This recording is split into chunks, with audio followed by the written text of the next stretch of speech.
I think this is take 6. All right. Hello there, junior archaeologist. Whew. Today, I figured I'd talk to you guys about fitness. If I can ever drive by someplace where someone isn't mowing the lawn. All right.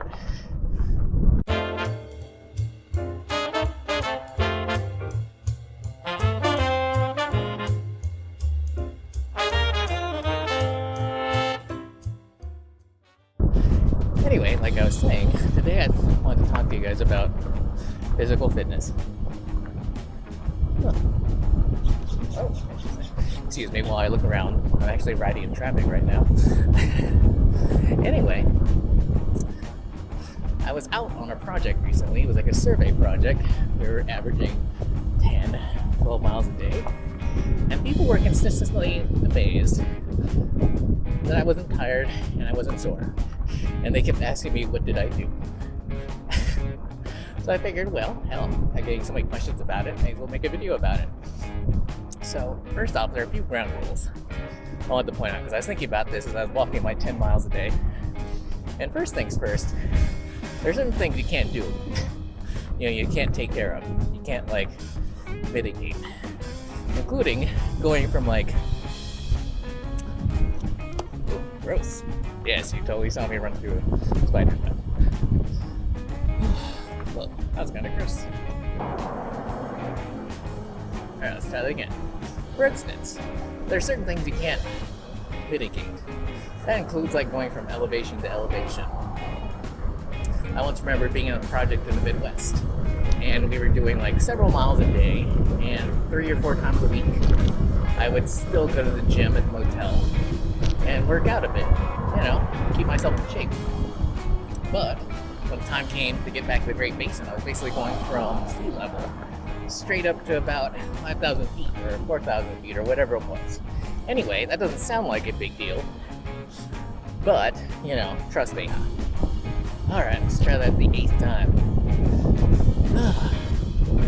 The other thing to think about is the fact that getting a good night's sleep and eating healthy only goes so far. I know plenty of friends who are like, I'll just get healthy during the field season.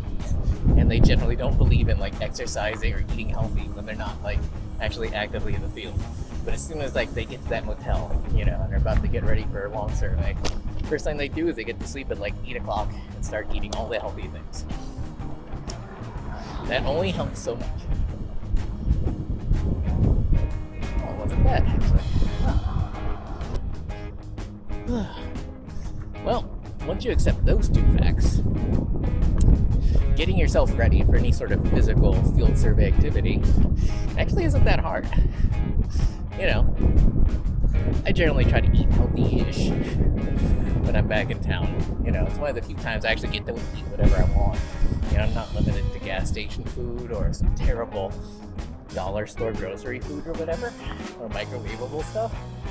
So, but I do try and eat healthy-ish. As healthy as possible. Other things that I do is, obviously, it's not realistic for everyone, but I do, I basically leave my truck parked when I'm back in town for the weekends or my days off. I've got a bike, as you can see. I'm actually biking right now, obviously. And, I do grocery shopping on it, basically.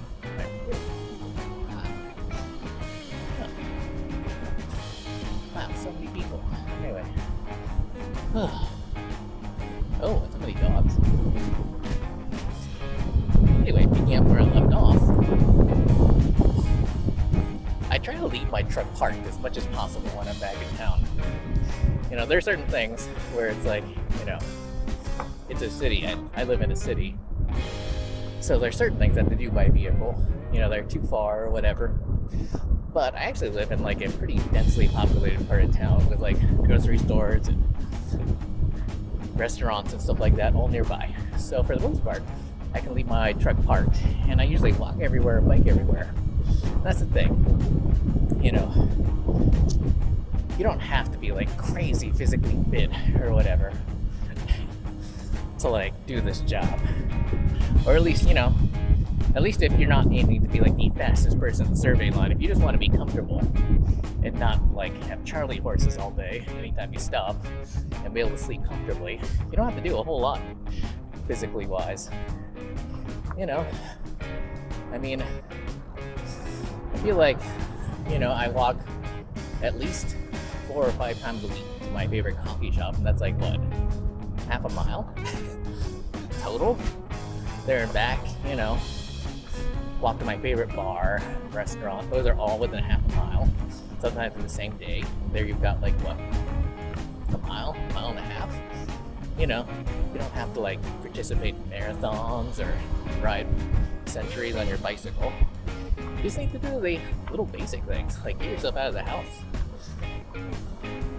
And that's one of the reasons why this video is going to be incredibly short, because there's a real secret to like how I remain pain-free in front of the survey line when we're doing actual pedestrian survey. It's just like, get out of the house when I'm not like working. I realize for some people, that's like the one thing they don't want to do. But I mean, how many people I've met who literally spend all their time, hang on a sec. Oh, interesting.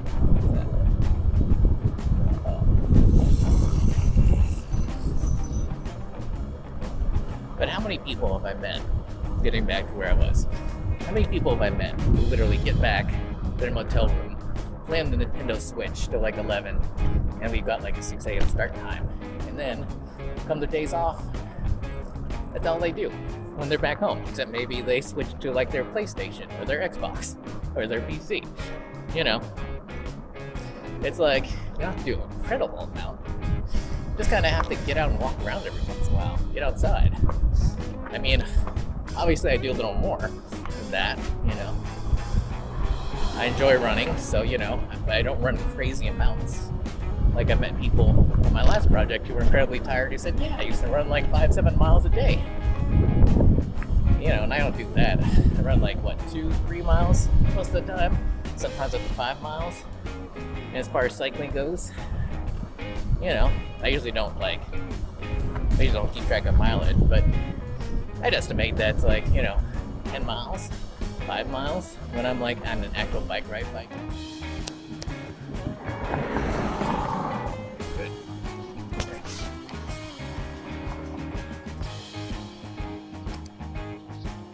Anyway, if you want to see more content like that, don't forget to like, share, and subscribe. And before anyone mentions it in the comments, yes, I know I should be wearing a helmet, but it's sunny. Anyway, see you guys later.